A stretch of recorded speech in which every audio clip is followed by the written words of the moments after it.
All right. Well, welcome everyone. Thanks for joining us. I'm Tom Goodell, 91.3 WUKY General Manager, and this session is being recorded so that others who were unable to join us today can watch and learn from Alan and from Arlo. So this will be on the record permanently as we go through today's session. We wish we could welcome you to our studios again this year. We had, I think, 5 different classes that came and visited us last year in January and February. We had pizza, which was great. We're not able to do that today. You can sort of get a little window into our studios because both Arlo and Alan are doing their Zoom session from the WKY studios.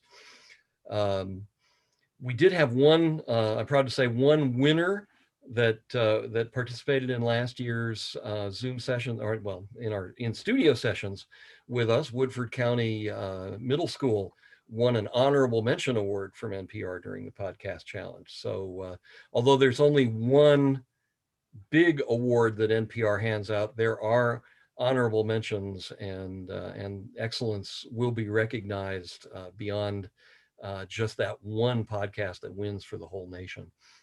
A little background on our station. 91.3 WUKY is the oldest public radio station in Kentucky. We were also the first station in the country to receive a non-commercial educational license. We have been operating continuously since 1940. In the 1970s, we were one of the stations that helped establish national public radio. And today we're the station where NPR rocks at 91.3. We broadcast rock and roots music, but we also have a comprehensive schedule of news from National Public Radio and from our local news team, including Arlo and Alan. And we're not just traditional radio, we're online. We are at wuky.org with a locally news-focused website. We have 2 HD channels of additional news and music beyond what you hear at 91.3 FM. And we offer on-demand programming in podcasts and also on YouTube.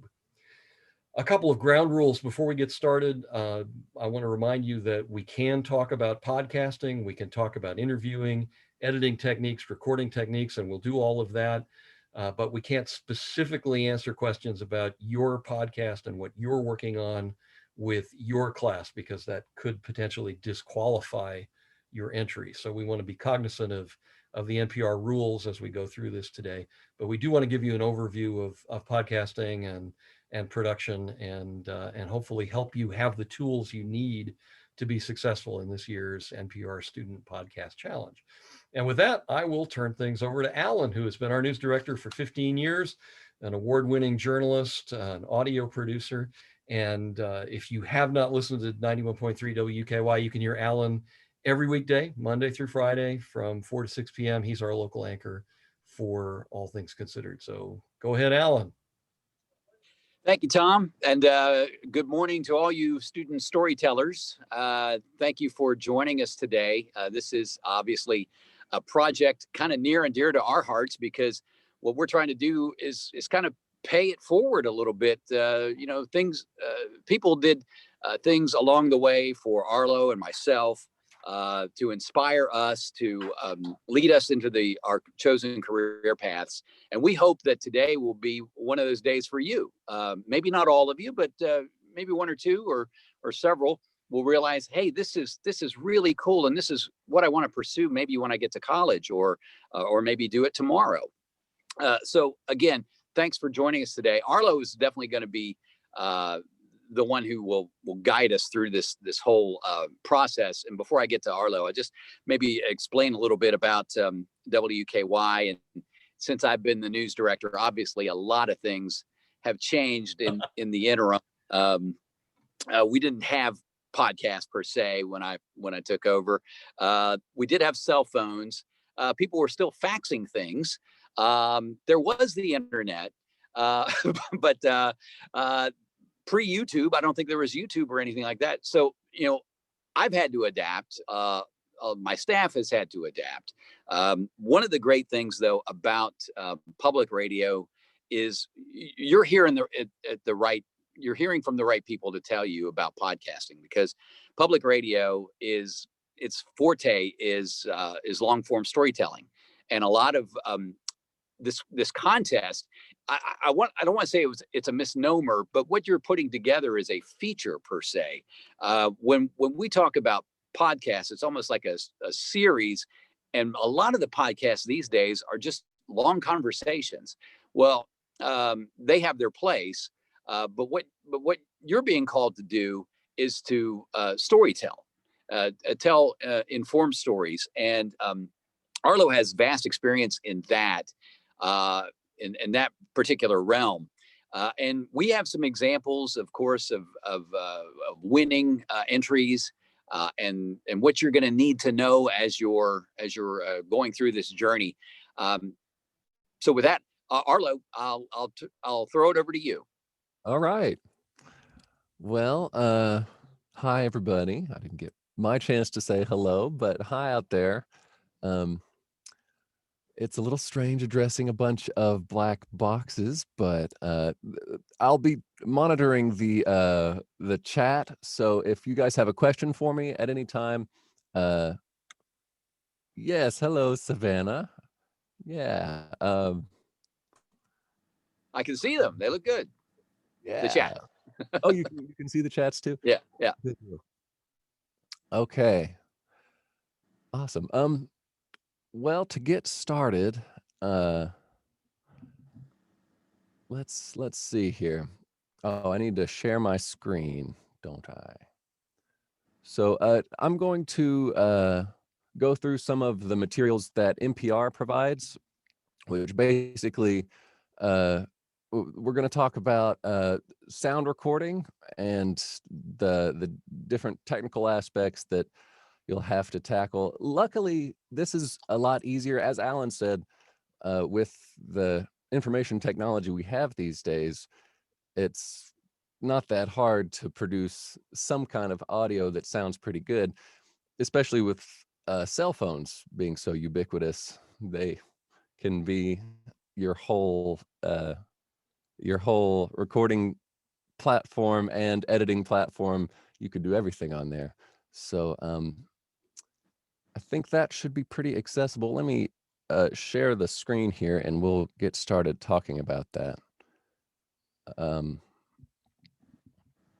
see. Where's the button? There it is. Okay. All right, is that working? I can see it. Okay. All right, excellent. So, as I was saying, the cell phone, very, very handy tool to use. Most phones have a built-in recording app. If not, there are many to download.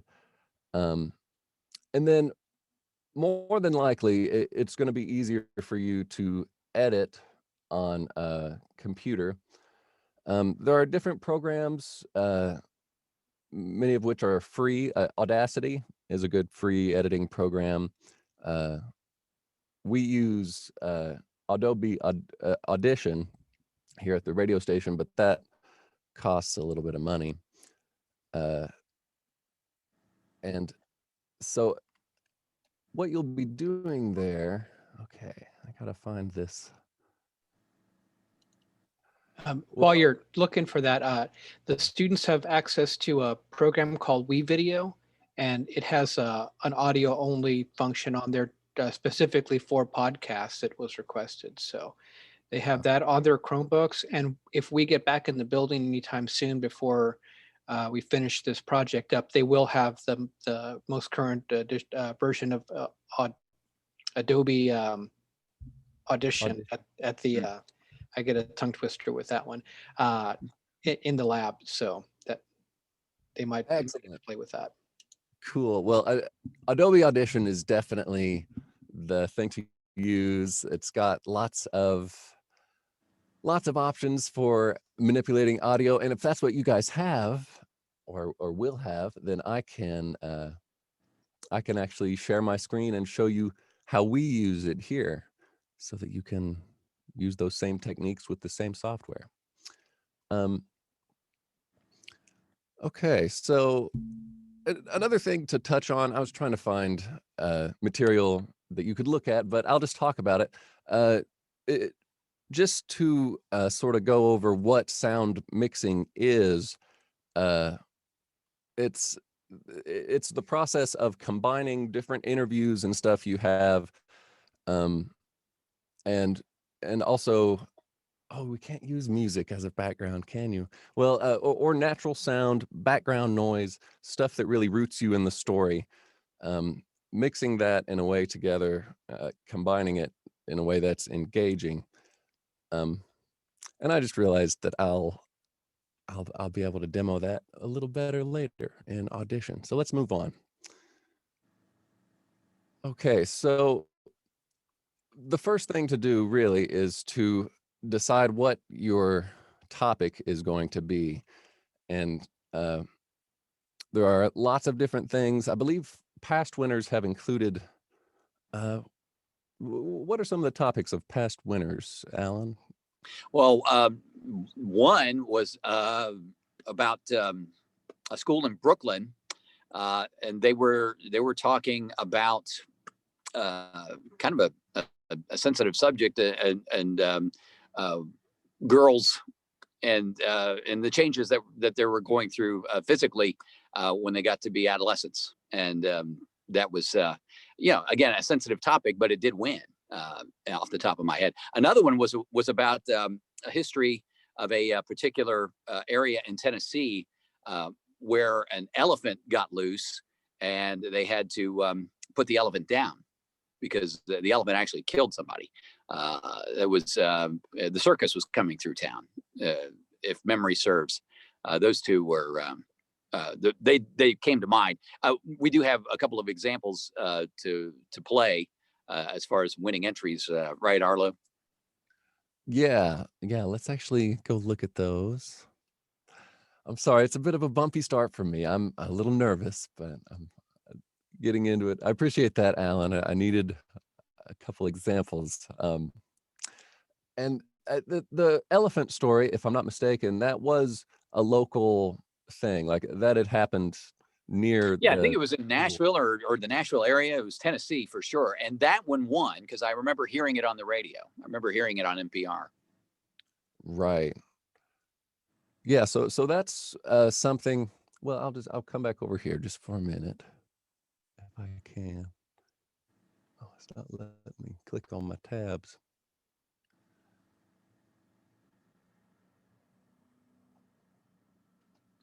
I think it's good to point out that this did work in rehearsal. Yes, it did. It's this little bar up here. Go They're, away they're after- used to me fumbling around with websites and technology. Oh, thank goodness. That's why I talk about my my technological journey, because we're all just trying to get caught up in a lot of ways. Well, I'm having trouble navigating this. Let me just do that. There we go. Okay.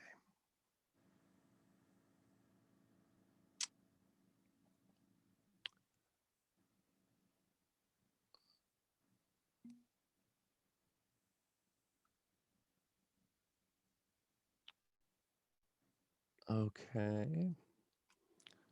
Starting there it is. Okay. So,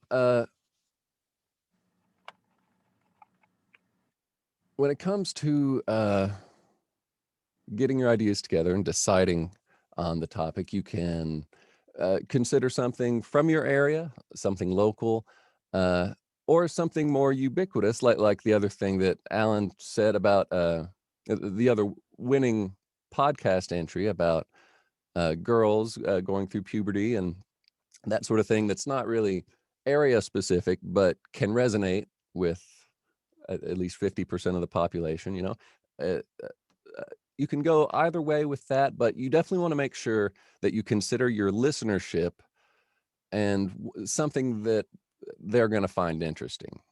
And that the root of that is making sure that it's interesting to you, because Well, it seems kind of obvious, but if you're not invested in the idea that you have, then odds are you're not going to go the extra mile in rendering it in a compelling way that that is interesting to someone else. So the more interested you are, the better the story is going to be, and the more interesting it will be to someone else, more than likely. So here are some good examples. You guys can access this webpage also to look back at it.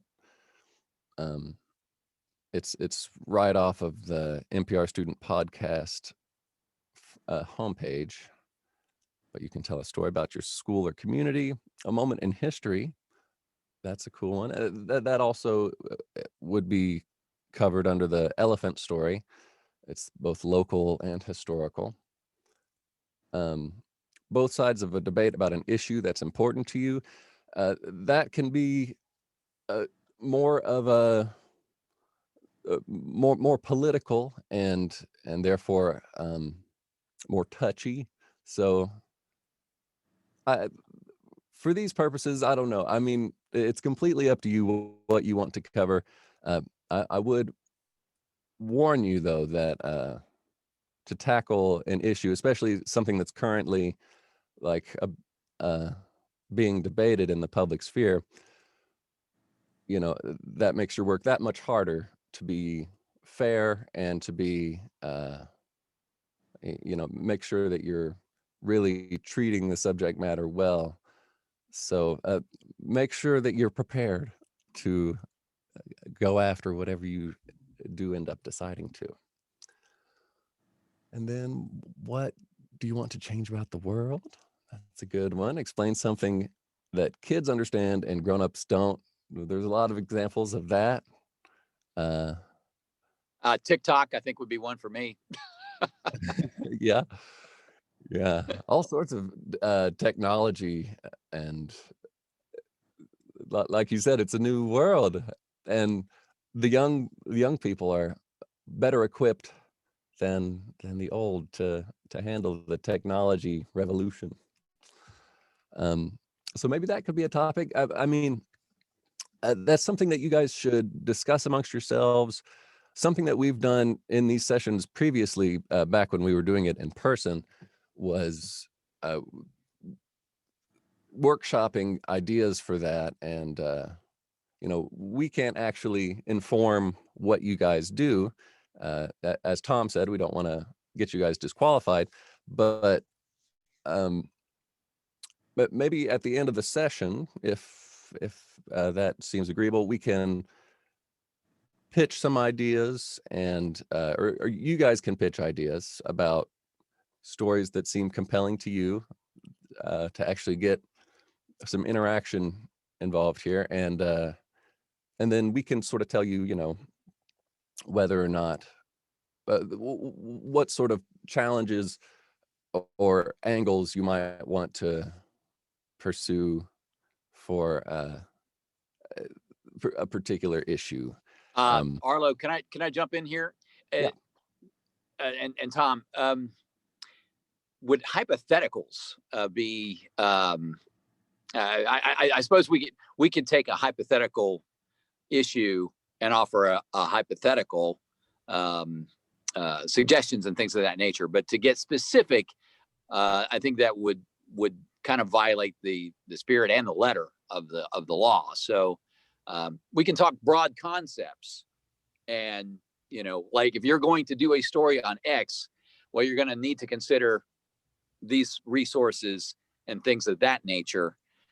And if that sounds broad, well, you know, that's probably about as specific as we can get, because you know, the point here is obviously we're going to facilitate and kind of tell you what we know and what we have discovered through our time together. But telling you what to do is obviously not in good keeping with the whole point. This must be self-generated and self-thought about. So, okay. Right.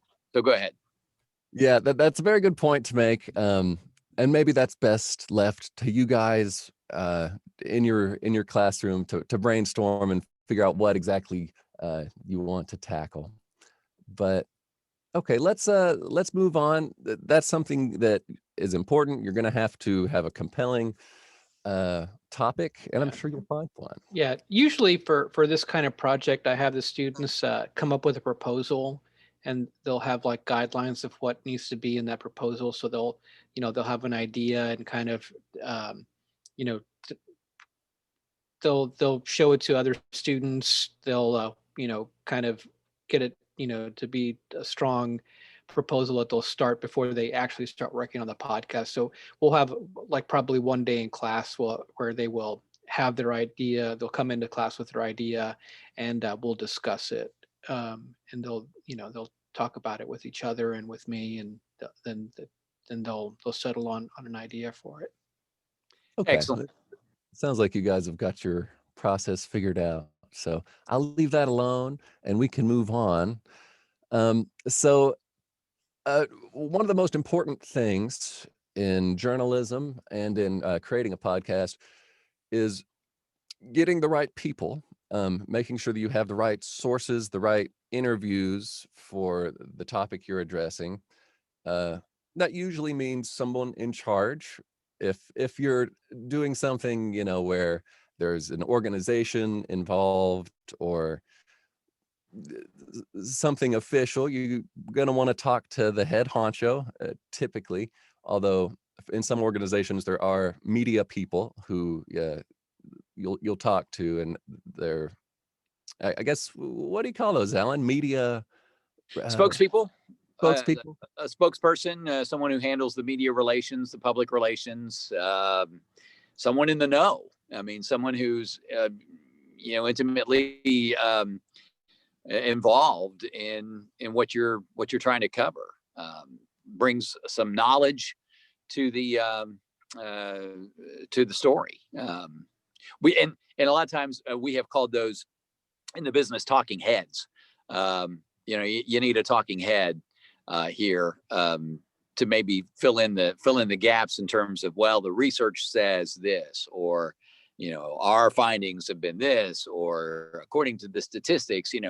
All of those things are important. Obviously, what you want to talk about too are the people who have lived an experience or are living an experience at the time. And again, that gets back to the long form storytelling. And Pablo, you said something that we call that what you guys do in the in that class session. We call that storyboarding, where we're basically sort of, okay, here's our scene, especially if we're going to tell a story. Where do we want to open up the scene? Do we have sound that has conveyed a sense of place? Do we have sound that will take the listener to where they are, to where we want them to be? And then, okay, who's in that scene? All right, why are we talking to them? What do they know? And things like that. So probably it'll become more apparent when we play one or two of the examples. So we've gone over storyboarding for video in this class already, but it didn't occur to me that on a audio only format you would also call it storyboarding. Absolutely. Yep. Set the scene, and we need the sound to do that many times.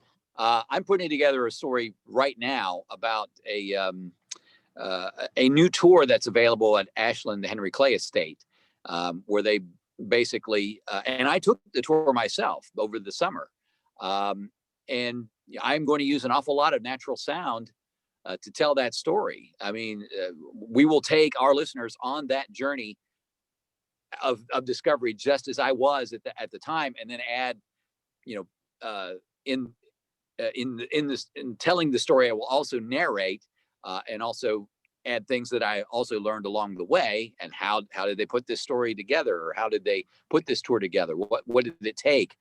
And basically it's about the African-American experience at Ashland and Henry Clay Estate, which for many years they were a little hesitant and reticent to talk about.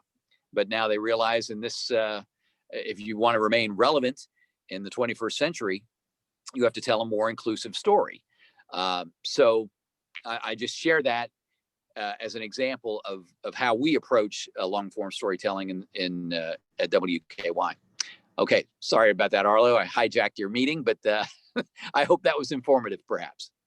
Yeah, I think that was a very helpful thing to add. And on that point, I think it would be helpful to watch this video here. This is about sound production. Yeah, okay, I'm sharing the screen.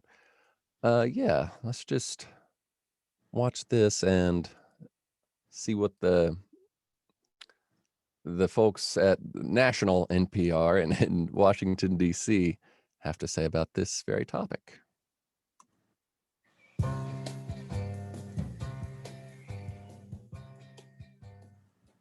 Hi, I'm Jeff Pierre from the Student Podcast Challenge, and this is a microphone. And this is a microphone. It seems pretty easy to use, right? Wrong. All right, so what could be so hard about using this thing right here? For that, let me introduce you to my friend Elizabeth Aukley. She's an amazing sound engineer and an expert hunter for sound.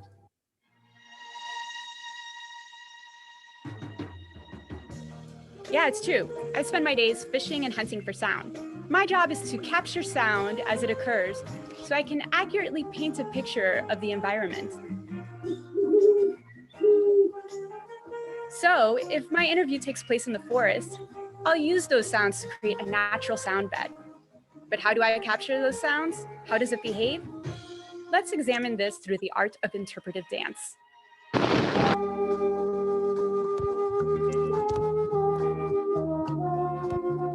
Imagine sound moving in waves.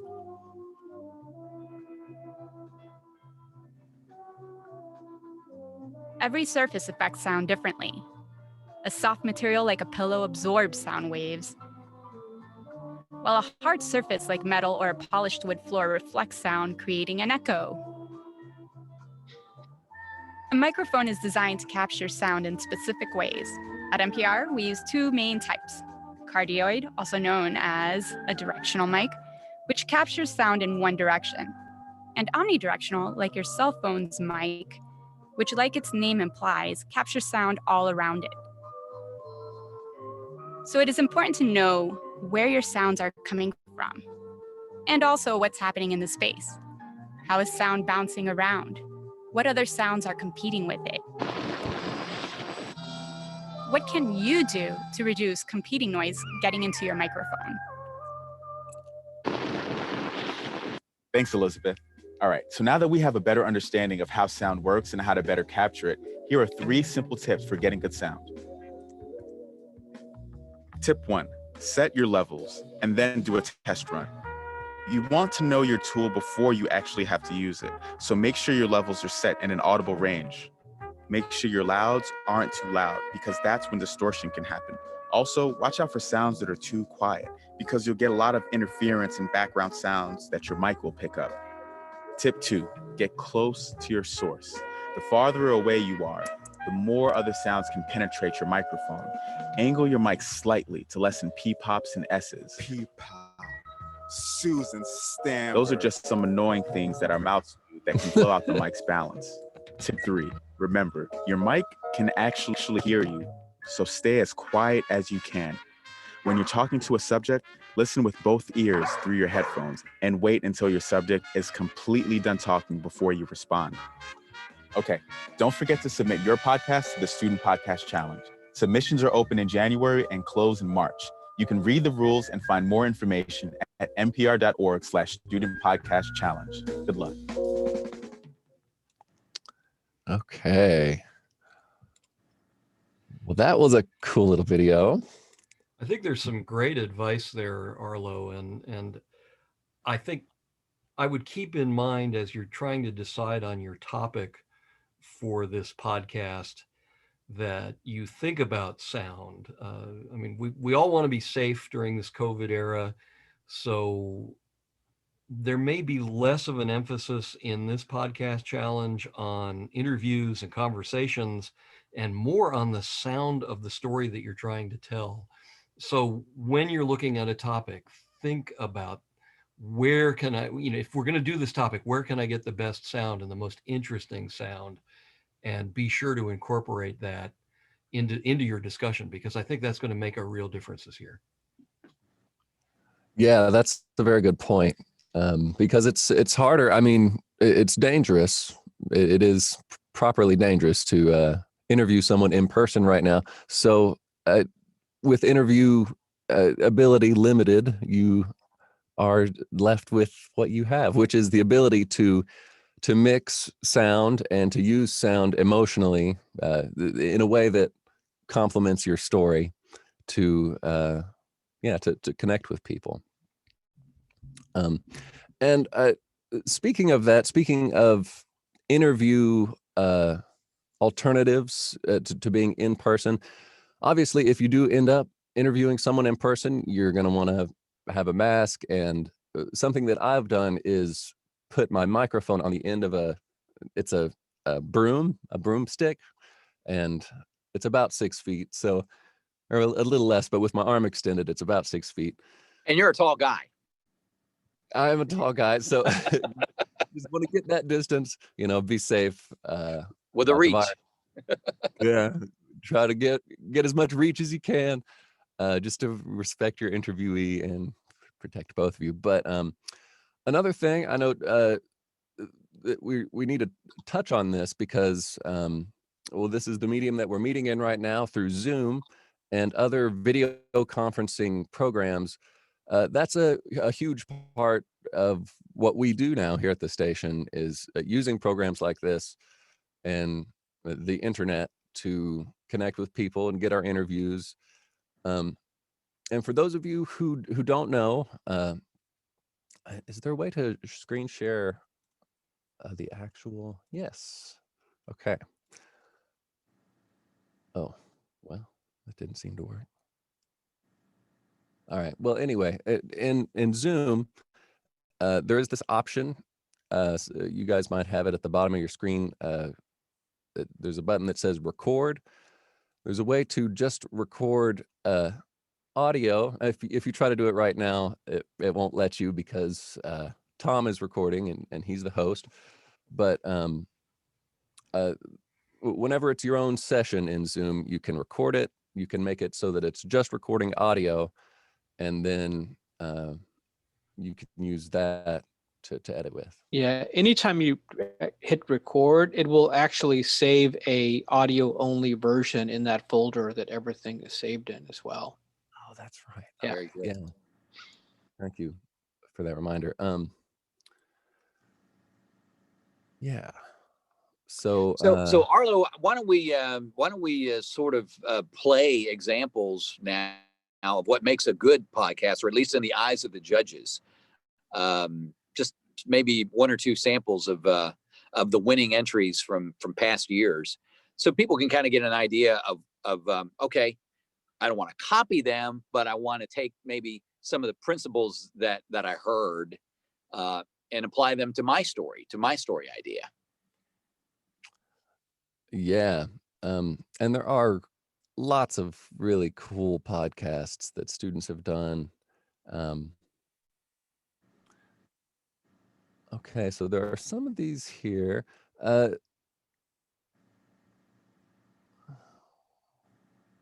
Sorry, just give me a second while I find it. Okay, this is a good one. This is how to make a podcast according to 2019's winners. So this is from 2 years ago. Oh, and this is what Alan was talking about.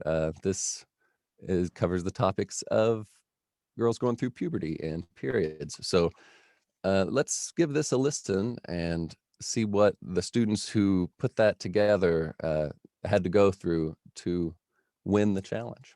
She would be one to make a podcast. We do a Harry Potter challenge every year. Open a prayer. Let me go back to the beginning here. When you start out to make a podcast, it's kind of, you have no idea what you're getting yourself into. We started with a hope and a prayer.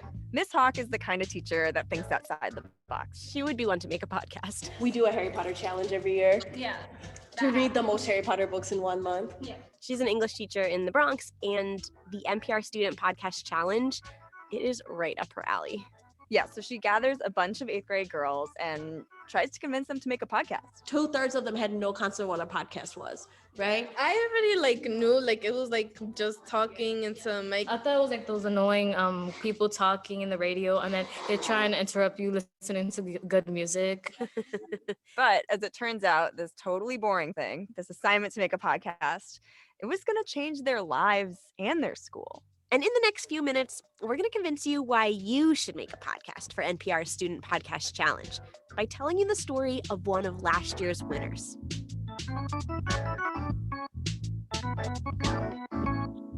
Hey, I'm Melissa Madwarney. I'm a reporter here at NPR. And I'm Laura Magaki. I'm a producer here at NPR. And you're listening to this podcast, which is designed to help you win the NPR Student Podcast Challenge. We know a podcast about a podcast sounds a little silly, but hear us out. We're going to have short episodes every week to give you all the tips and inspiration you need to make an amazing podcast entry. One of the ways to do that is to learn from the people who came before you and who won. So we're going to go back to Miss Huck and her 8th graders in the Bronx. Yeah, and so anyone who's ever made a podcast knows the first order of business is you got to figure out what you're going to talk about. At first, we thought we were going to do immigration or talk about the LGBTQ. A few of us were on our periods at the time. And so we were talking about, we were like, oh my God, this happened today. We were all just ranting. And then we were like, why don't we just talk about that? Periods. Yeah, that's where they landed. They landed on periods because in their school, periods are such a taboo topic. Teachers were giving them a hard time about just going to the bathroom in class when they were on their periods. Yeah. And if they needed a pad or a tampon, they had to use a code word. Yeah. The code word was marshmallow.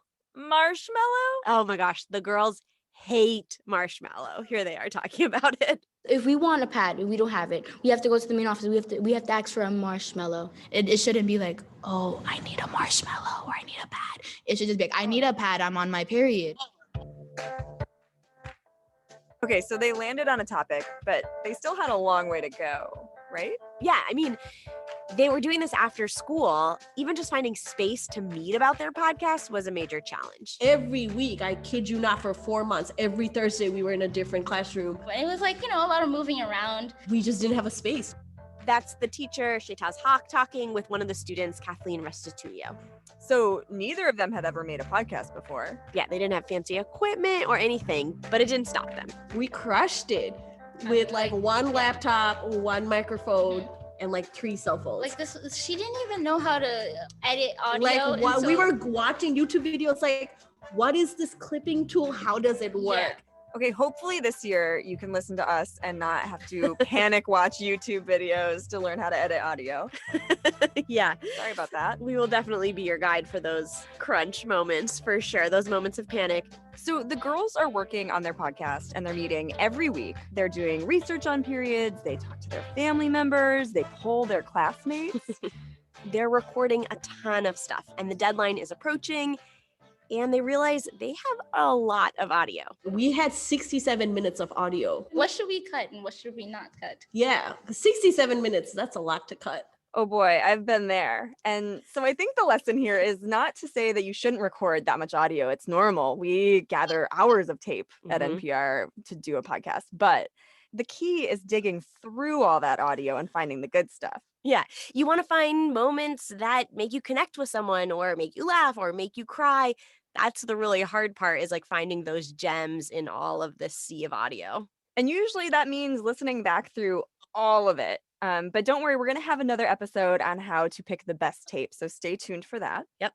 Those girls in the Bronx, they ended up cutting it all down and they submitted their podcast. And here's what it sounds like. Ladies of Bronx Prep Middle School have decided to come together and talk about a topic that's taboo both at home and at school. That topic being periods. 67% of female students polled at Bronx Prep Middle School said that they feel uncomfortable discussing their periods at school because it's after you hit submit, then we get your podcast. It's our turn. It's in our hands. Yeah. And then we listen to every single one. It took thousands. Yep, it took weeks. We got stories about everything from personal to serious to funny. We got entries about video games and climate change and immigration. We got some silly ones about hedgehogs, another one about tater tots, and one that took us all the way to an ice sculpting competition in Alaska. Ooh, I wish I was there. Brr. And then the judges finally take a look at the finalist and they select 2 winners. Yeah, one from 5th through 8th grades and one for the high school kids. So ladies, here's the news. I got to listen in when Miss Huck told the girls that they were one of those 2. Listen, so there were 5,700 entries from middle and high school, and the results came in, and we won middle school. Oh my God, that excitement. Oh, it makes you want to win something. Yeah, like the Student Podcast Challenge. And that's why we're here with this podcast. We asked the girls behind periods to share some of their advice. Hi, my name is Razel Febles, and I'm from Periods. Find a teacher and classmates that you're comfortable with and you feel confident around talking, because when you're confident and comfortable with people, it is just so much easier to talk and try to speak about something that you're also passionate about. It can grab the judge's attention more. Here's the thing. The girls from the Bronx didn't win the podcast challenge because they sounded super professional or because their audio was so great. They were super passionate and they were talking about something that we don't often hear about. And I think that's what won the judges over. Yeah, I actually checked. I called one of the judges, Shireen Marisol Maraji. She hosts a podcast here at NPR called Code Switch, which is also awesome. And she said that's what won her over. For me, it just hit me in a very personal place. Growing up, I had never had a conversation with anyone in my family about my period. Periods, it wasn't just a podcast. For me, it was a public service, period. So a big question when you're making a podcast is whether or not to use a script. And there's good stuff and bad stuff about scripting. When you use a script, you know what you're going to say. You hit all the points. Yeah, when you don't use a script, it could sound maybe more natural, but you might forget the stuff that you wanted to say. Yeah, I go totally off topic. Full disclosure, we have scripts here with us in the studio. You kind of have to figure out what works for you. Here's Kathleen Restituyo talking about what they did for periods. At first, we had an entire script, but then, and like where specific people would talk at specific times, but then it was a little robotic. Right. So we had to change it so that we put the mic or the phone or whatever we were using in the middle, and we just started talking. Yeah, Lauren, rip up your script. Ah, such a satisfying sound. So, Alyssa, I think my favorite part of the story is what actually happened after the girls won the contest. Totally. So, if you win this thing, you get to be visited by an NPR reporter. That was me. Woo woo! So I went to the Bronx. Hi! Hey, Alyssa Nadworny from NPR. And this is Kathleen, one of the winners. Hi. That story aired on Morning Edition, which has millions of listeners. This is Morning Edition from NPR News. I'm Rachel Martin. And I'm Noelle King. Earlier this year, NPR invited students across the country to create a podcast about anything they wanted and to enter it in NPR's Student Podcast Challenge. This morning, we have one of our 2 winners. It's from a group of 8th grade girls in the Bronx. NPR's Alyssa Nadworny has the story. So, Alyssa, after that story aired, we got so many letters from listeners, and so did the girls, saying basically that their story changed the way that they think about periods. Honestly, it really has changed the way even I think about periods and the language that I use to describe periods. Yeah, there's so much stigma. The girls were also featured on national television on NBC's The Today Show. These young girls are redefining the way they talk about their bodies by taking their private conversations public with their podcast, Periods. I called up Miss Hawk, their teacher, to have her kind of fill me in on all this craziness. And she mentioned that she had just been in DC on Capitol Hill talking about periods in schools. Like, I was in Congress talking about my podcast and like what we did. And I'm like, am I actually sitting in Congress? Like, this is really happening. Here's the biggest thing. And I think this is kind of the whole point of all this. They changed their school. So you know how our school had that whole policy of like calling pads marshmallows? Yeah. Yeah, so that's not a thing anymore. The marshmallows are gone? The marshmallows are gone. And the other thing is they have now pads and tampons for free in all the girls' bathrooms. Whoa. I was like, I actually broke down, started to cry because I'm like, this is all we wanted was for y'all to stop making the girls feel bad about their periods. So I think the point of all of this is that you have a voice, and your voice has power. You have the power to make change in your school and in the world. And the NPR Student Podcast Challenge is the place to do that. Litzy Encarnacion, she's one of the girls behind Periods. She kind of sums this up perfectly. My first reaction when we started doing this, like, no one's gonna listen to us because we're still young and they probably think that we don't know what we're talking about. But as we went into it and when I found out that we won, I was like, whoa, they actually do listen. We do listen. We are listening. So stay tuned. Our next episodes will have all the contest details, like how to make sure your entry doesn't get disqualified. We'll also have tips of the trade, like how building a pillow fort is actually the secret to great sound. And we'll talk to lots of NPR hosts and personalities about how to ask really good questions that get the good, juicy answers. And we're going to try this thing at the end of every episode. We're going to call it Extra Credit. This week, we're going to have you write down 5 things that you think people need to know about. It could be about you. It could be about your school, your world. Anything. Totally. These are potentially seeds of an idea for your podcast. We'd love to hear your ideas.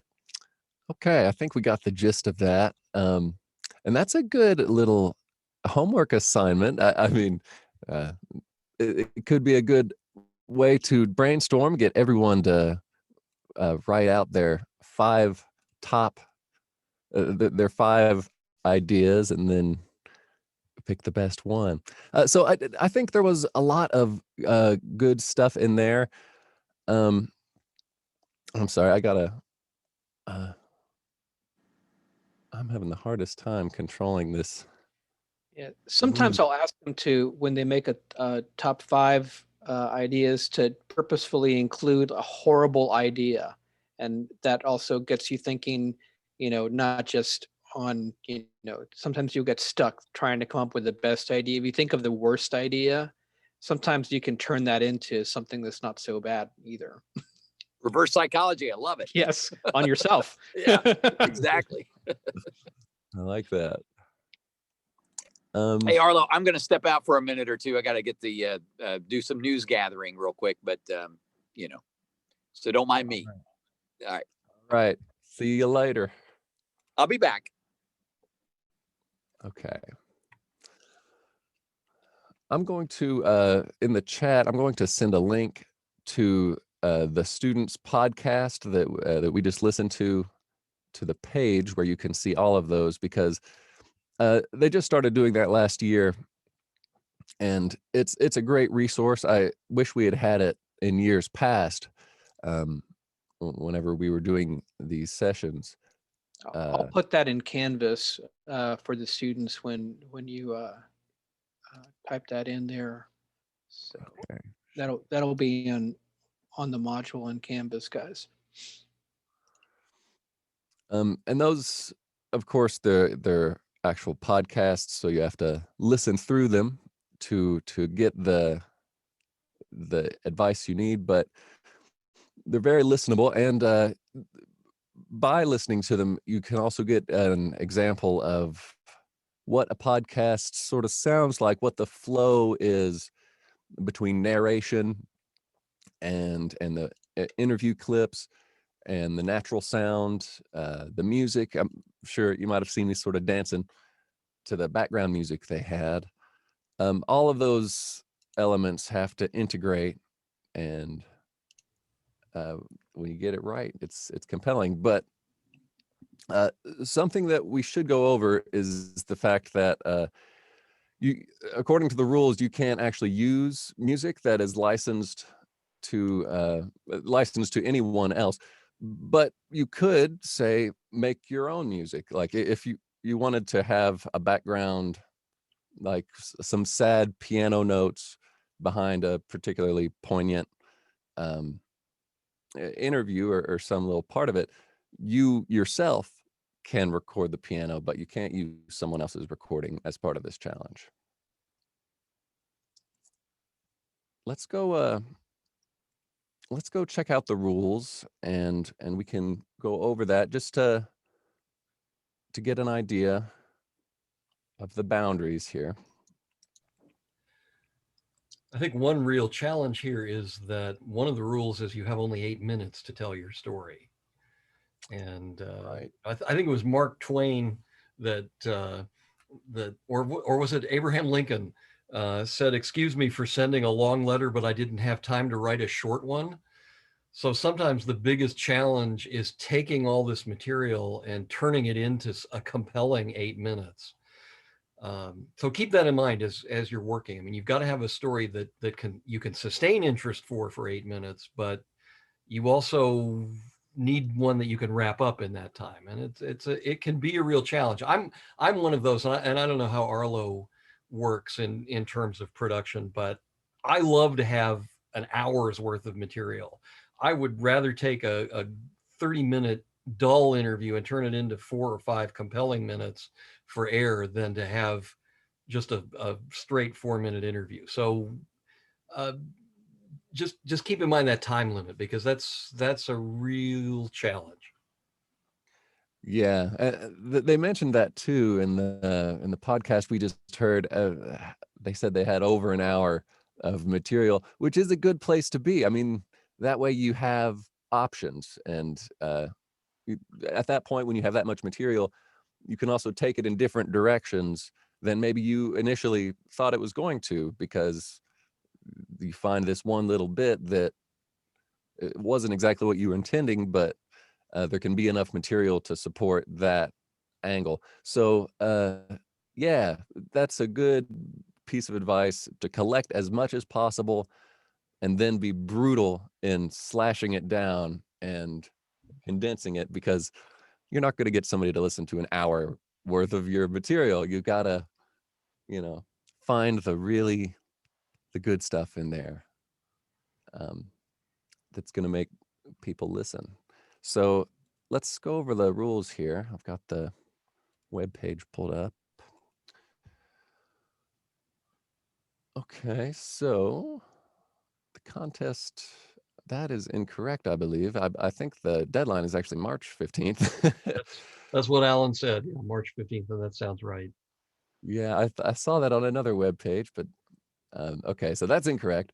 But okay, so it's talking about the prompts, and we've already gone over that. So this is interesting. The rubric they'll be using to judge you is primarily based on the content that you put in there. As you can see, production is only 20%, and that's because they know that you're not working with professional equipment, and that's not really the point of it anyway. This is an exercise in storytelling, so they're looking for you to have an interesting topic and approach it thoughtfully, talk to the right people. And if it is an issue that has two sides, you want to make sure it's balanced. And then also the storytelling component of it needs to be considered.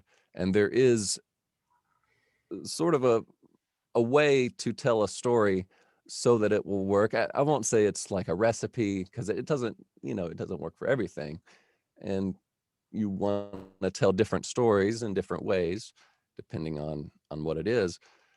But in general, there are ways to do that. So maybe we can cover that a little bit later. We can go over like intro and then supporting facts, and just go over the structure of storytelling. But we'll have to do that a little bit later.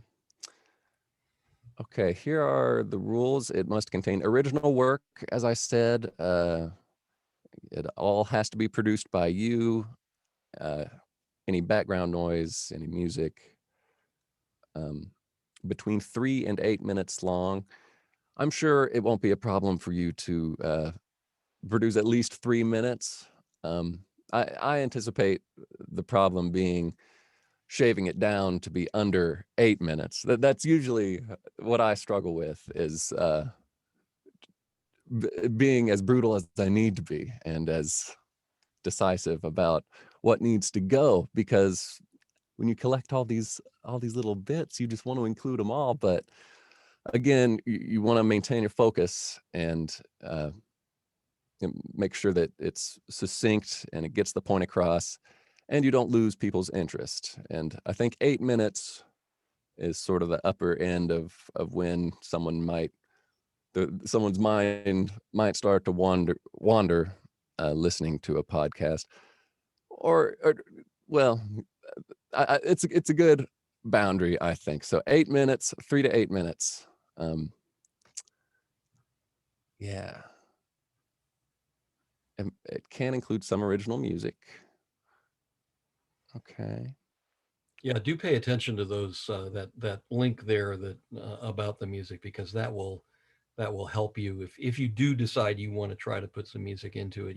You have to be very careful about that. It's something we have to deal with too as broadcasters, because while we have a license to use basically any music we want to on the air, we don't have that same permission to use it for podcasting, and so we have to be very careful. In fact, if Arlo, if you haven't reviewed those rules, it'd be good for you too, because anything that we're going to podcast, we have to be very careful about. Yeah.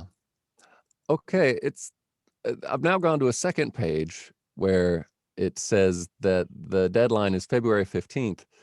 So that may in fact be true. I don't believe so. Well, you don't think? Well, let me run out and check that, and I'll go online and look into that and confirm. But I'm pretty sure we're dealing with a March deadline, because nobody's going to have this done by mid-February. Yeah, that's a very short amount of time. Okay, well, this is basically what we've all gone over already. And as you know, if you win, then your podcast is featured on Morning Edition, and also there's a trophy, apparently. Okay, so I want to dig in a little bit more to the process here of getting your material, and once you've chosen your topic and you've chosen the right people to talk to, people who have direct experience, or that they are an authority on the topic somehow, or have had experience with it. Once you select your interviewees, you will have to interview them, and that is one of the hardest things to do. And they mentioned it in the video that we watched about having to be quiet and make sure you're not speaking, and providing little helper affirmations in conversation as you're talking to someone. You have to be quiet and let them talk, so that the audio of them speaking is clean.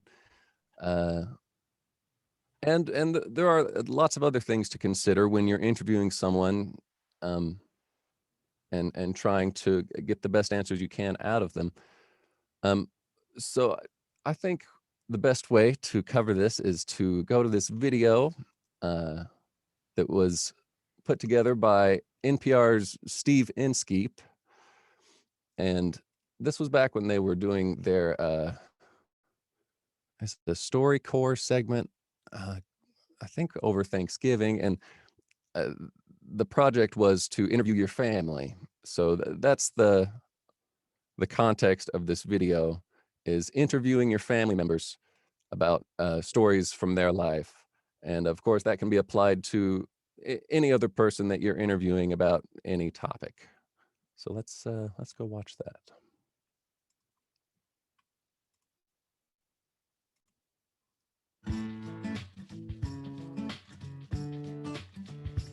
This Thanksgiving, the Oral History Project's StoryCorps invites you to participate in the Great Thanksgiving Listen, interviewing an older member of your family, an elder.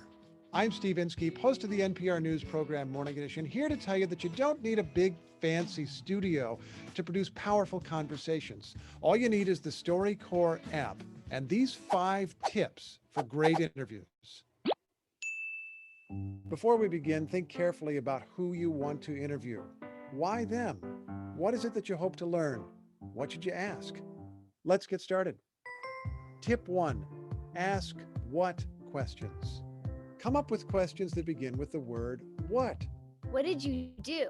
What happened next? What did you think of that? Avoid questions that lead to a yes or no answer. Did you like her? What did you think of her? Were you excited? What was the most exciting part? Tip number 2, listen. It's so simple and so hard to do. Make sure you're really paying attention to what people say and how they say it. There's so many clues hidden in there. And that leads to tip number 3, follow up. As you listen, if you hear something unexpected, something that doesn't quite make sense, an unusual turn of phrase, ask, what did you mean by that? You might be on the edge of learning something you never knew. Tip 4, repeat events back. Try to put a story in your own words. Okay, so you ran out of the house. What happened next? So we asked you to dance? What happened next? Putting it in your own words gives the guest a chance to affirm that the story is correct or add something that was left out. Tip 5, use silence. This is a tough one. If there's silence in the room, you're tempted to fill it, but wait, listen, see what your guest says after a thoughtful pause. You might end up hearing your interview's very best moment. So those are 5 tips for great interviews. Let's recap. Ask what questions, listen, follow up, repeat events back in your own words, and use silence. Oh, and here's one more tip. Enjoy yourself. You're learning about someone you love through the StoryCorps Great Thanksgiving Listen. I'm Steve Inskeep. All right. So lots of good advice in there, stuff that I think about and use all the time.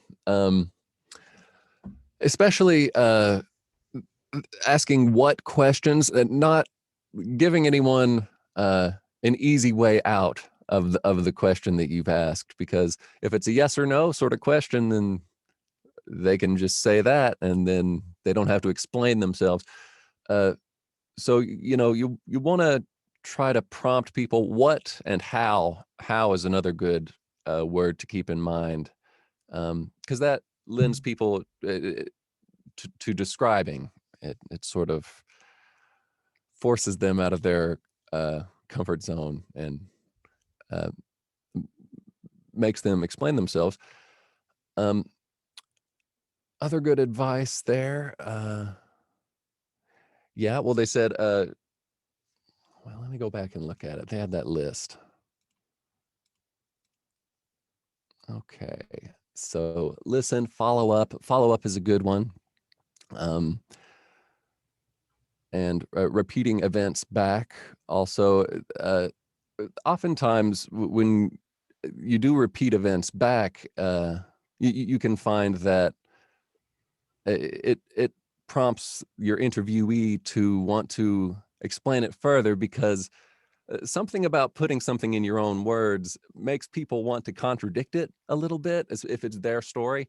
So that can cause them to say, well, no, not exactly. And it furthers the detail that they're willing to give, or just opens up another thing, reminds them of another topic. But those are 5 very good tips for interviewing. I think one thing that can help you is just to be curious. I mean, as Arlo said, you want to pick a topic that you're already interested in, but explore that as much as you possibly can, and ask these questions. Maybe you even know the answer to some of these things. I mean, if we're talking about an issue in your school, for example, you might already know the principal has decided something, or that the school policy is this, but you want to hear it in the words of the person that you're talking to. And you want to ask questions that your listeners would want to ask. Yeah, you know the answer to this, but most people don't know this. So let's explore this topic. It makes for a much more interesting interview, I think, if you keep in mind that you're asking the questions, but you're asking on behalf of someone else. Right. Yeah, very good point. Here are some more interview tips from the NPR website. And it's sort of common sense stuff, but you definitely want to show up to every interview prepared. You want to do your research, prepare questions Write your questions down, because in the flow of conversation, they will just fly right out of your head if you don't have them there for reference. Open-ended questions that you'd like to ask. Those are good. Meeting somewhere quiet. Now, if you're doing it over Zoom or over some phone call, that's not going to be a problem. But that reminds me, and it's worth mentioning again, that when you record your own voice, whether you're doing it with your phone or whatever recording device you have, to get the best quality audio, you want to basically, and they've alluded to this in the materials that we've been listening to, make a pillow fort. We've been hearing that over and over. What that basically means is to dampen the sound, the ambient sound in whatever room you're in. There are rooms that are naturally dampened, like a closet with a bunch of coats hanging in it. That would be an ideal place to set up with your laptop and your phone, and crouch in there and do your voiceover, because those coats will soak up all the ambient echo in the room. But if you don't have a coat closet, you can literally make a pillow for it, put a comforter over your head. You know, there are many ways to dampen sound, but that's another important one. I see that some of you may have to be leaving us because of other classes, and we certainly understand that. Those of you who can stay with us, we have scheduled through 12:30, so we're available to answer your questions and to talk more about podcasting, editing, and interviewing for the next hour or so. But we certainly understand if you have to move on to your other classwork. Yes, and if anyone has questions at any point, I haven't been keeping a very good eye on the chat box. I haven't seen anything, but once again, you're welcome to use that chat box to ask a question, and we'll be happy to address that as we go through this. And it looks like Alan's coming back to join us too, or yes, that is Alan. Hello, welcome back. Okay. Oh yeah, I'm seeing. Here's a question about using stock music and sound effects. Sound effects are certainly permissible to use. One thing that NPR has always preached, and that I would also advocate, is if you're going to use sound effects, to record them yourself. Don't look for pre-recorded sources of sound, because you want this to sound real. And I think that's going to make a difference. And I think the judges will know if it's a canned sound. As far as stock music, I would look at the NPR podcast page, the podcast challenge page, which if you look up scroll up in the chat, I sent the link earlier. There are rules about what music you can and can't use. Primarily, the thing you're going to be safest with is if one of you is a musician and you can create some original music yourself. I think Arlo talked about, having a chord here or a couple of notes as a transition there. That's certainly allowable, but stock music, I would look at the rules and verify that. I'm looking through the rules right now. I'll go ahead and share my screen so that maybe a more eagle-eyed person will catch it before I do. Music is tricky. The copyrights are so restrictive that I find it best to just stay away from music. And NPR isn't going to be looking for music. The judges are not going to be expecting that you have a bunch of original or recorded music in the podcast. They want to hear the story. And I think Arlo, you talked about that earlier, about the importance of telling a story. I mean, we've all listened to stories since we were very little, when our parents were reading to us, and we see stories on television and in other podcasts, and that really is going to be the key to this. I think last year the winner from Woodford County Middle School, for example, was told the story of the castle in Versailles. And one of the things that made it compelling to me was they discovered a mystery in the basement. And they talked about that, and they teased you with that story and made you want to keep listening so you could find, well, what is going on in the basement? I mean, it's a castle. It could be, anything. Could be mysterious, could be horrific. And they really did a good job of making that the center of that podcast. So think in those terms. Think of the stories that you have loved and read and listened to, and use those techniques in your 8 minutes of airtime. Yeah, very good advice. I found the rules here about pre-recorded music. It can't be copyrighted. That seems to be the main thing. There are public domain songs like those that are. How old does it have to be to become? I think 75 years. 75 years. Okay. Yeah. And that gets tricky too, but if it's Yankee Doodle, maybe you could get away with it. Right. So what they're saying here is just make sure, if you do want to use music and you're not sure if it's copyrighted, make sure, because they will disqualify you if it turns out that it is. So yeah, I would advise you to try to do it yourself. I'm a musician myself, so and I believe that anyone can be, really. And really all you need is a little bit of color, unless you are looking for like bed music, which will sit under your voice while you're talking for several sentences, or for a whole section.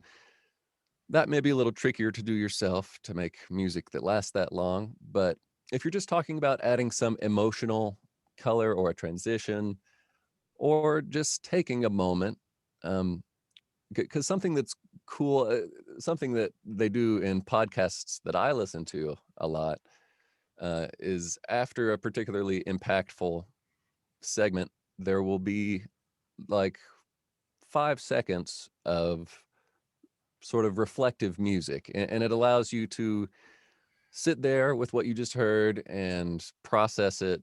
And especially if it's something hard, you want to use your space tactfully, but you do want to give people time to breathe whenever you're telling a story.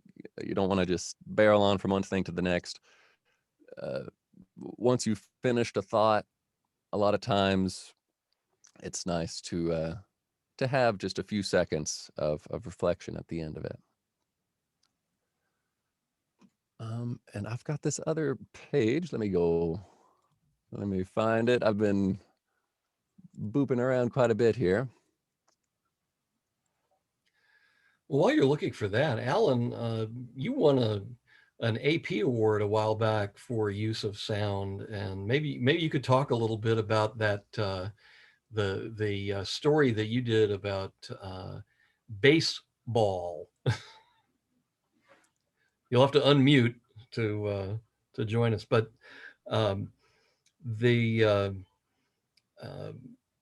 this was a perfectly suitable topic for talking about in audio, and this was a news report or a feature story, but it's very much like a podcast what you did. So yeah, tell us a little bit about that. Yeah, there was a group, a vintage baseball game that was being played at, I think it was Waveland, the historic site in Lexington, and basically this was baseball as it was invented, before baseball gloves, different rules, and people would team up. There are vintage baseball teams. And so basically I interviewed a couple of the players, but what really made the piece kind of come alive was basically record part of that game that was going on. including the balls and strikes, the chatter that was going on in the stands, and at one point they lost the ball. It had been. Well, it was still in play, right? It was still in play, and they had to call timeout and look for the ball, and I captured all of that too. So I mean, it's more than just talking about the game. It was actually bringing listeners on the journey of okay, this is what it's like, and you are there, kind of. You're playing the game right along with us, or you're watching the game right along with them.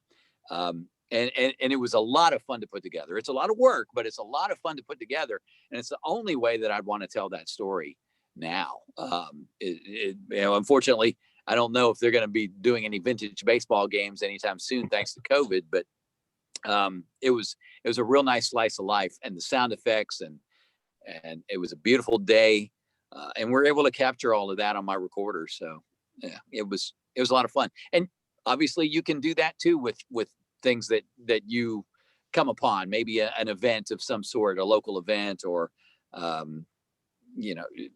that's totally up to you. Can't tell you what to do, but I would highly encourage you to explore getting out and recording sound that tells a story, that helps tell your story. And with Adobe Audition, you can layer sound upon sound, so you can have multiple tracks and really use that sound that you've recorded out in the world. That's how Alan did his piece. And maybe I don't know if Alan, is there a link to that somewhere that we can share? Because I think that'd be for people to hear. Yeah, maybe Arlo, if you call it up on the website, just say vintage baseball or what it was baseball. It's from several years back, but I think you might be able to, and baseball, 2 words. Baseball became 1 word later, but it was base and ball. So Arlo, if you're still within shouting distance, maybe you can pull that up on the website and play that for the folks. Yeah. Okay, there you go. Share the link before the end of Yeah. From 2015. Sounds about right. Probably. Yeah. In depth, what it was baseball. There you go. Yeah. I'll copy and paste that link. Is that what you want? Yeah. And also, I realized I mentioned this like an hour ago, but Tom, you just mentioned Audition. I've got Audition here, and I could do a screen share to sort of demo the audio editing process with this. Especially mixing down. I think that would be very important. Yeah. That would be great. I think what you have, I mean, they have, like I told you, that web-based program called WeVideo that we subscribe to. It does have a timeline on it, and you can adjust the levels of the audio in the timeline using now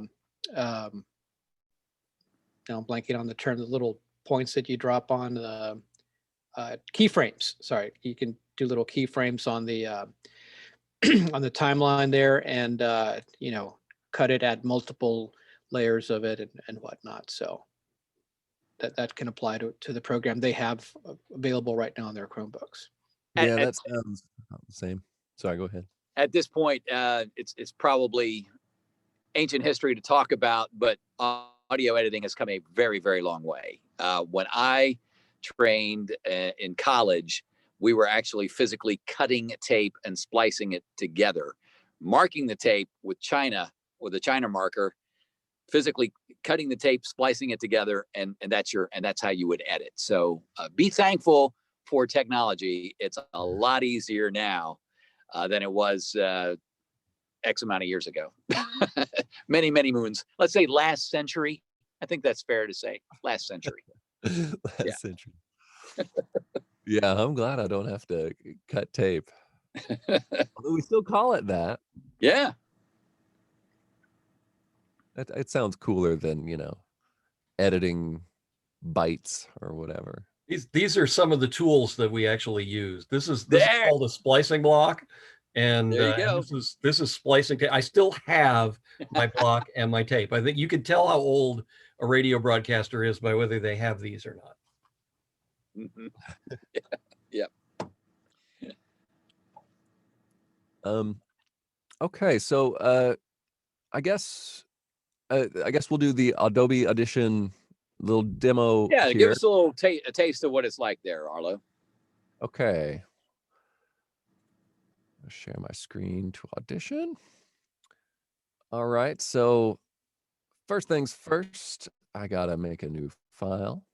We record in 48K. And I'll just record my voice here. Check, check, check.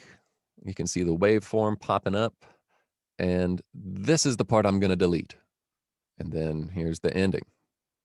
Okay.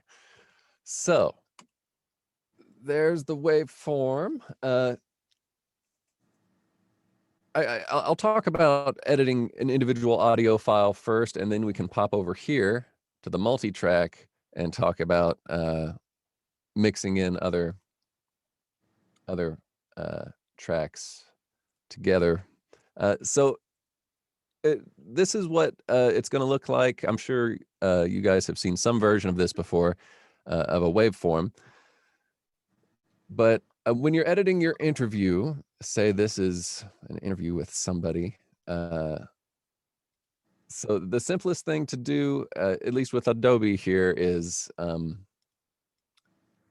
left clicking, and that highlights what you need, and then delete.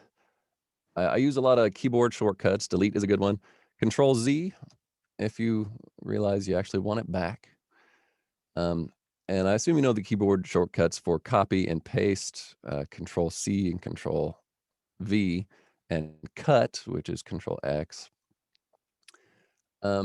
So there are some effects up here, and these we use quite a bit. So to use them, you have to select what bit of audio you want to use. I just did Control A, which is to select all. And then the effects up here, we have Amplify, which you can use. Here, I'll show you on just one waveform here.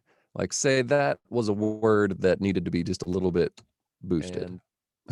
Although I don't know why that would need to be boosted. But say you did. You'd come over here to Amplify, and you can amplify in a positive direction to make it louder, or you can do the opposite and make it quieter. This is something I do a lot for mouth clicks and stuff, or just incidental noise that sounds kind of ugly or just gets in the way. Let's see if we can find it. You can see the waveform popping up, and let's say I wanted to get rid of my breath there, and I could do that by deleting it, but then that closes the gap, so it might mess up the timing.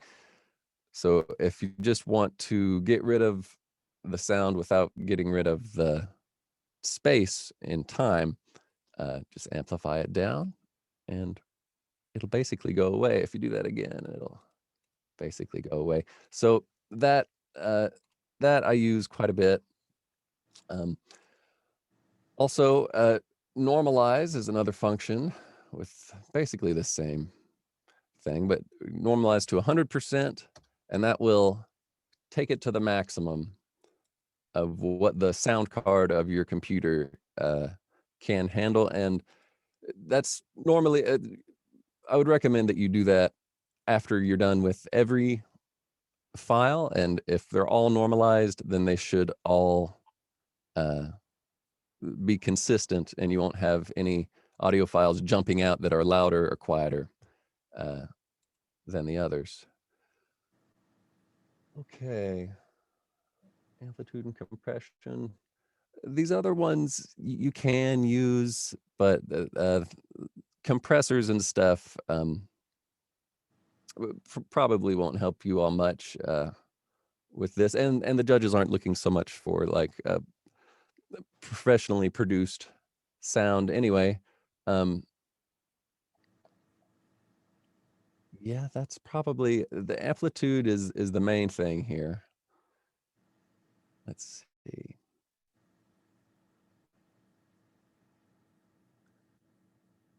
You want to make sure that your file types line up.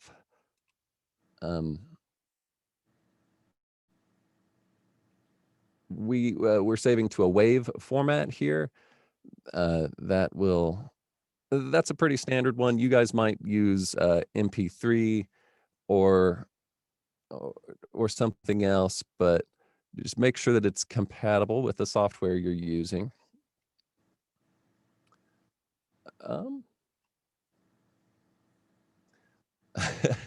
That might be it. I'm struggling to think of something else to show you. Well, I go to multi-track, Arlo, and show them how we mix things down using, different volume controls and everything per track. Oh, yes. How we mix. Thank you for reminding me. I'm a little slow this morning. Okay, so you got to insert your file into multi-track. And let's go ahead and grab another thing. Oh, well, I gotta go grab it from over here. Let's just use one of these newscasts.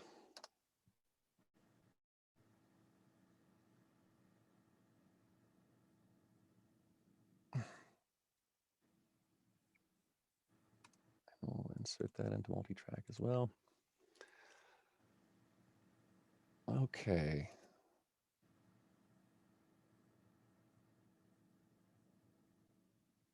Actually, I'm going to go grab some bed music and we'll put some bed music under this newscast. Let's see.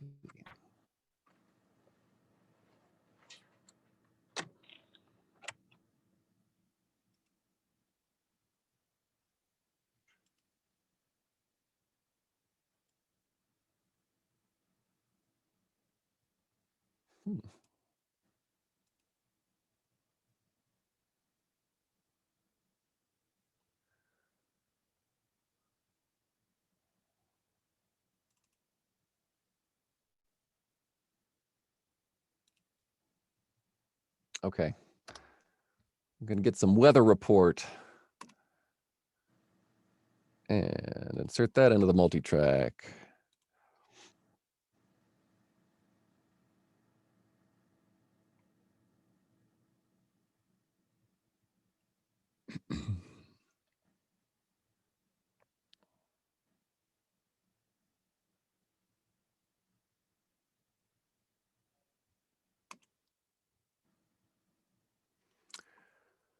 Okay.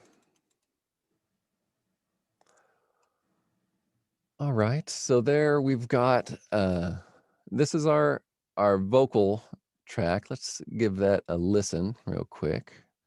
Take it back to the beginning here. Good morning from your WUKY newsroom in Lexington. I'm Karen Czar.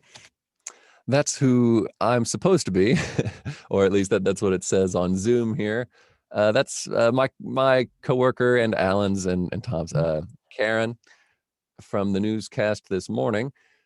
So let's say, and there's no way we would do this in real life, but to put a little, let's say we wanted to put music under Karen's beautiful newscast. First, I'm going to zoom in so it's a little bit easier. There we go. Whoops. Okay. So Adobe Audition comes with these already here, these volume lines. And when I learned this, I always called it automation. I already forgot what you said it was called, but you can click at any point on this automation line here and create another little node. And with that, you click and drag and shape the volume how you want. So let's solo this track here and just listen to what that rise in volume sounds like. I'll make it a little smoother. Yeah, let's see what that sounds like.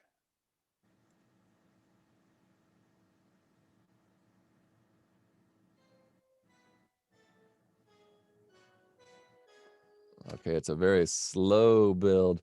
So if you wanted it to come in a little faster, you go like that and make this a very steep hill.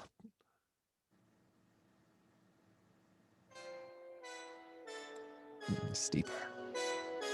And there we go. So that's a pretty easy tool to use, and that is the main one that you'll be using.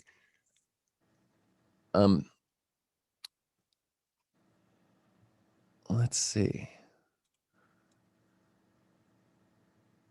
Well, let's combine them just to hear the finished product of hearing some bed music. I'll make it a little bit quieter, more like that. Oh, just keep creating new nodes. So let's hear what that bed music sounds like. Good morning from your WUKY newsroom in Lexington. I'm Karen Czar. Kentucky's first regional vaccination site opens this morning at the Kentucky Horse Park. The 3,000 appointment slots for the week were filled soon after they opened online last week. Governor Andy Beshear said they are limited not by the state's ability. Okay, well, it sounds kind of silly because she's just telling a news story and it's like a spacey music, but you can see there how it works, and I had to bring down the volume quite a bit. That's something you want to watch out for. Make sure that your bed music doesn't distract really from the primary thing that's happening, but is just there to support it. Yeah, and you can just play with that. There's another way, I believe, if you press shift or no. Well, it's probably different on your program too. There is a way to draw this and not go at it node by node, but you can actually use your cursor to just sketch it, to sketch the line that you want to have. But that'll probably be something to figure out on a software to software basis. I believe that's the main thing here with multi-track editing. And then whenever you're done mixing and arranging things in the multi-track mode, you have to do what's called an export or an audio mix down. Yeah, that's what I usually call it, a mix down. And that will combine all of those different tracks together into one, even with the overlaps and stuff. So I don't actually have to do that now, but there's a little demo of Adobe Audition. It's fairly straightforward, and I'm sure that a lot of you have already worked with something like that. Any questions?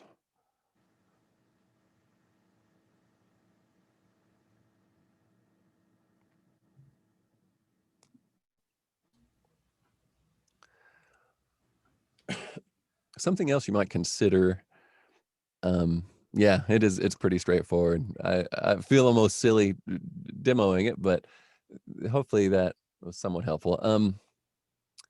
Something to think about is whether or not you can, if you do have the option of a USB microphone or something other than your cell phone, if you have the ability to hook a microphone up to your editing software, to the computer while you're using the editing software like I'm doing, it can be a lot easier. You're allowed to listen back to what you did and then immediately redo it or do it in a different way. So I recommend that if you can hook it up, to be able to go back and listen and then immediately re-record.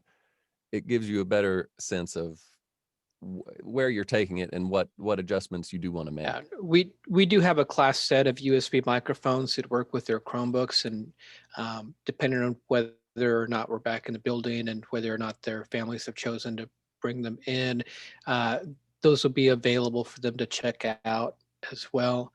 And I think we're strongly encouraging everybody to have earbuds with the line-in mic. I got the Xbox version here, but like even like the $2 or $3 ones work better than just speaking to your laptop from a little further away, especially in a loud room. Yeah, for sure. I'm surprised at how good those the Apple microphones are attached to their earbuds. You see those on television interviews and stuff. These kids live with their what do they call AirPods in their ear all the time? Yeah. Oh, that's right. It's fancier now. It's wireless. Yes. I would be afraid I'd lose those. Yeah, me too. Yeah. Earbuds are good. You're right. I mean, pretty much anything you could buy it for $10 is going to be better than the microphone that is inside your laptop. For whatever reason, they put crappy microphones inside of laptops. I mean, you would think with the amount of video conferencing we do, they would put a better one in. But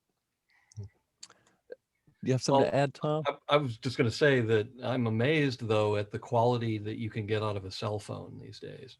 So even if you don't have access to a USB microphone, you can do some pretty amazing things. I would practice a lot. You have to be careful. I think they overload, those microphones overload fairly easily. One of the podcasts that Arlo played earlier talked about distortion and needing to watch levels. You can't really see that on your phone, but as you practice, you'll get ideas of how that's going to come out. And Karen uses her iPhone on the air. I have recorded some things with my phone. I have an Android. I have not used it on air yet, but I wouldn't hesitate to do it because it really is surprisingly good, and it is much better than a laptop microphone. If you pay attention when watching any major press conference, even like at the Washington level or state government level, you'll see a few reporters, especially sports reporters, love using their phones for this. You'll just see them holding their phone out, recording the interview that way. Yeah, I've done a fair bit of that too. Yeah, phones definitely are where it's at.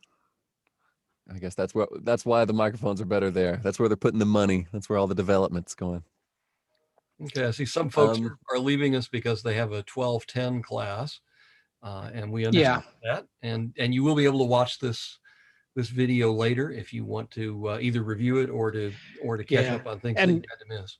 And you guys have covered so many things that are so relevant to not just this class, but I teach like a 4-class pathway that they kind of, they'll graduate with certificate in cinematography with us. And, so much of what you guys covered here are all over the standards that we will be covering in this. So the different types of microphones, open-ended questions. I mean, these are all things that I try to hammer into the kids during the entire 4 classes I have them for.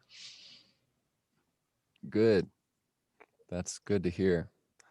You just reminded me of, speaking about kinds of microphones, I have some advice on that topic, just to bounce back to it. The video we watched mentioned that in our phones, there are omnidirectional microphones. The reason for that is that omnidirectional microphones do not have a bass proximity effect. And, since you have it right next to your face, you're right up on the mic. You're as proximal as you could be.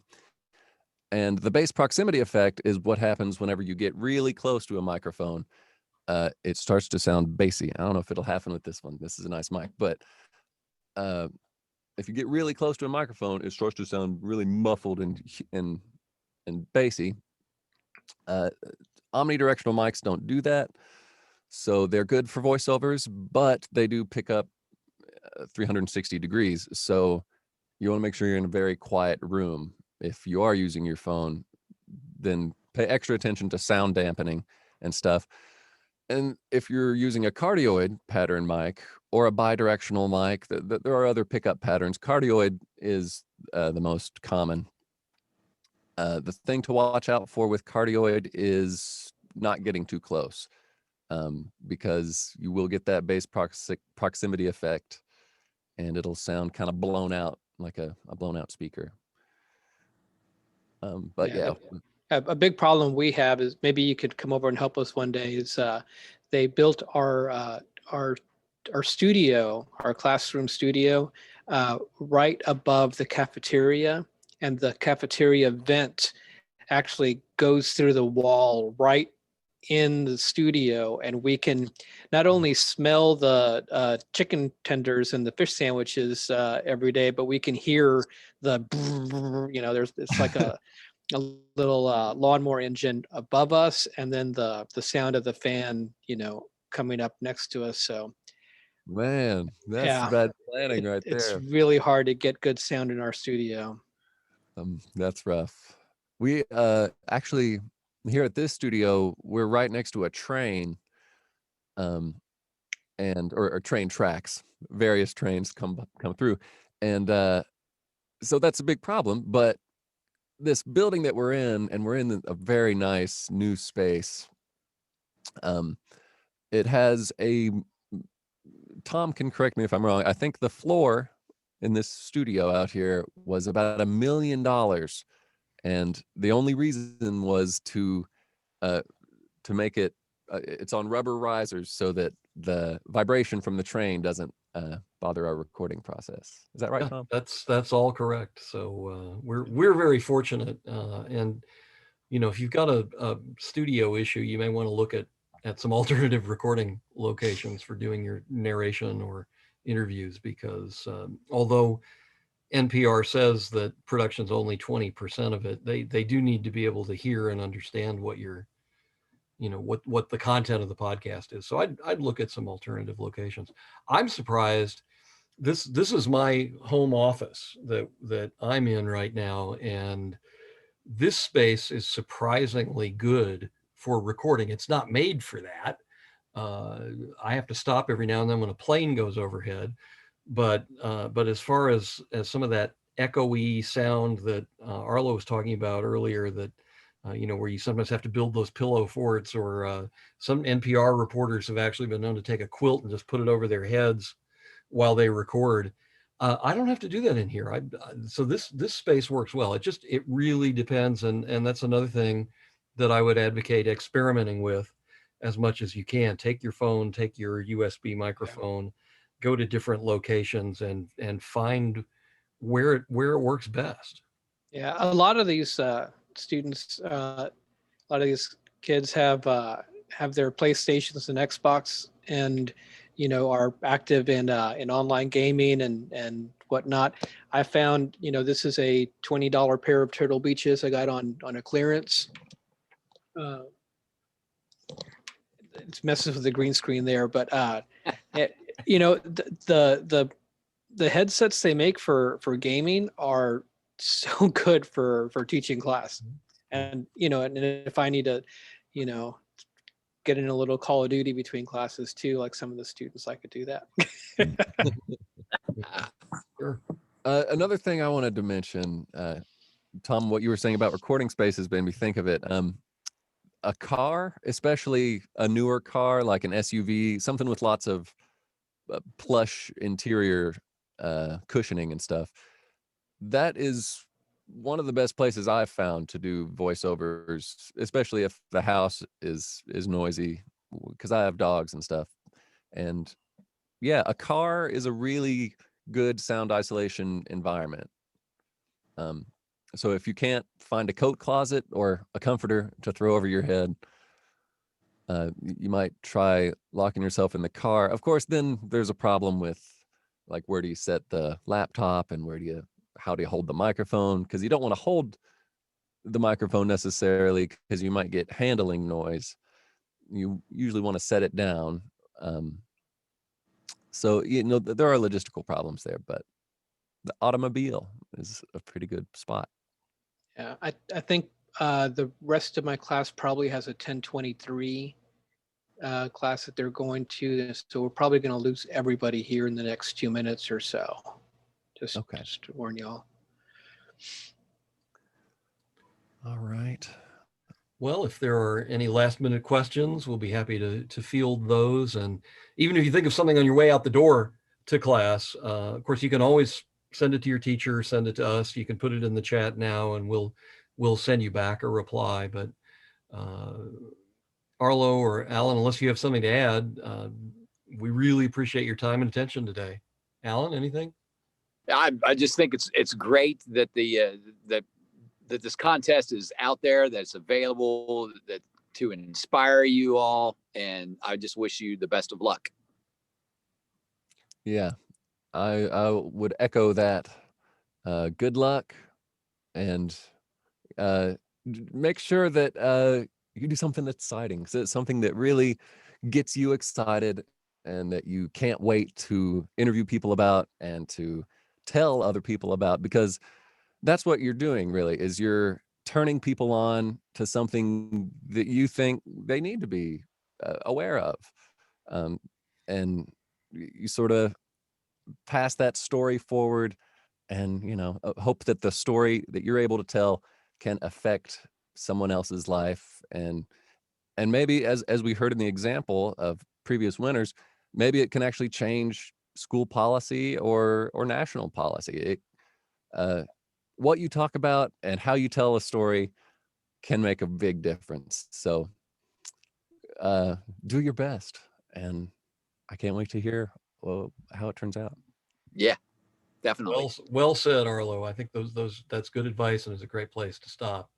So thank you all for joining us. And again, thank you. Send any questions you have to us. We'll be glad to talk with you and wish you best of luck in the competition this year.